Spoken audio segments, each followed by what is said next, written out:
خبر يحزن جميع الدول العربيه، لان الملك عبد الله ده قيادي العرب. احنا بنقول للمشير عبد الفتاح السيسي ربنا يديله طولة العمر، هو القيادي الثوري، لكن الملك عبد الله قيادي العرب.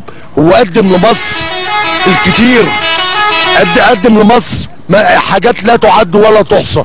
فاحنا بنقول للشعب السعودي، مش انت اللي بتاخد العزاء، احنا اللي بناخد العزاء قبل منك، احنا اللي بناخد العزاء على الملك عبد الله ابو العرب قبل منك. الملك عبد الله يعني فقيد اليوم هو خسارة كبيرة جدا، ليس للمملكة العربية السعودية ولا الأمة العربية ولا العالم الإسلامي، بل العالم أجمع. فهو أحد القادة البارزين الذين حرصوا على استتباب الأمن والاستقرار في العالم والمنطقة العربية.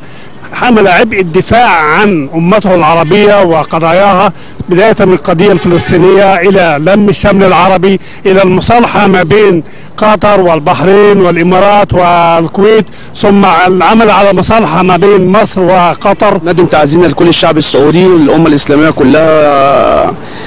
يعني هو طبعا وقف جنب مصر كتير، السعودية من ضمن الدول اللي وقفت جنب مصر كتير بعد ثورة يونيو، والله يرحمه. يعني السعودية كلها بتحب الملك ده وزعلانة عليه، ودلوقتي قافلين كل القنوات وكده عشان العزاء بتاعه. هو كان راجل معاملته حلوة مع مصر، وكان تجربة حلوة مع مصر، والله يرحمه يا رب، ويا رب العلاقات تستمر بين السعودية ومصر بعد وفاته. نسأل الله أن يرحمه رحمة واسعة، فقد أفضى إلى ما قدم. السعودية شعب محب للمصريين، واحنا بصراحة لينا يعني السعودية ليها طابع خاص عند كل المصريين طبعا، بما ان الكعبة هناك، وربنا يا رب يزيد من المسلمين في العالم كله، وربنا يحبب الشعب كله في بعض، الأمة العربية كلها في بعض، ربنا يغفر له إن شاء الله يعني، ربنا يرحمه. يعني زعلانين بس البقاء لله، لأن الراجل ده يعني كان عامل حاجات كويسة جوه السعودية وكده، بس فاحنا بنقول البقاء لله لجميع أهل السعودية. كان راجل كويس، بس ربنا يرحمه بقى ويغفر له، البقاء لله. والله وكان راجل طيب بصراحة.